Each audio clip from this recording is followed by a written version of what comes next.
কি সুন্দর, একবার দেখিলে মনে শান্তি হয় অন্তর, হায় হায় শান্তি হয় অন্তর। তাই তো থাকি ভাবনাতে দয়ার নবী মায়ার নবীর রওজা দেখিতে, জোরে দয়ার নবী মায়ার নবীর রওজার মাটি বড়ই নেয়ামত, আরশের চেয়ে দামি বলে চারি ইমামের মত, হায় হায় চারি ইমামের মত, ঠিক না ঠিক?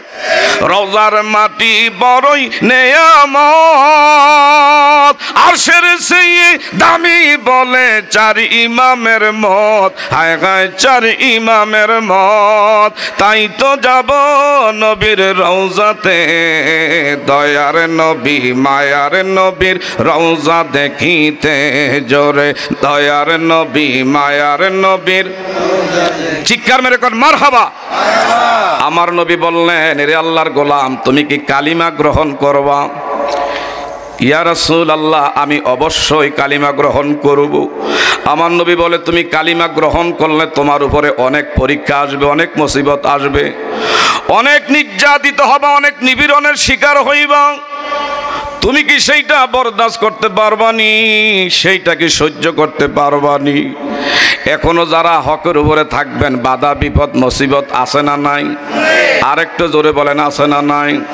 আমার নবী বলল, তুমি যে হালতে আছো, তোমার বাবা মক্কার বড় ধনাঢ্য ব্যক্তি, বড় একজন ব্যবসায়ী, তোমার বাবার কোনো কিছুর কমি নাই। যখন তুমি আমার পক্ষে কালিমা গ্রহণ করবা, তখন কিন্তু তোমার বাবা তোমার ত্যায্য ঘোষণা করতে পারে। তোমার মা, তোমার আত্মীয় স্বজন তোমার দিকে তারা আড়াল হয়ে যাইতে পারে। ইয়া রাসূলুল্লাহ, ইয়া হাবিবাল্লাহ, আমি দুনিয়ার টাকা পয়সা সম্পদ, আমি এর কোনো কিছুর লোভী নই।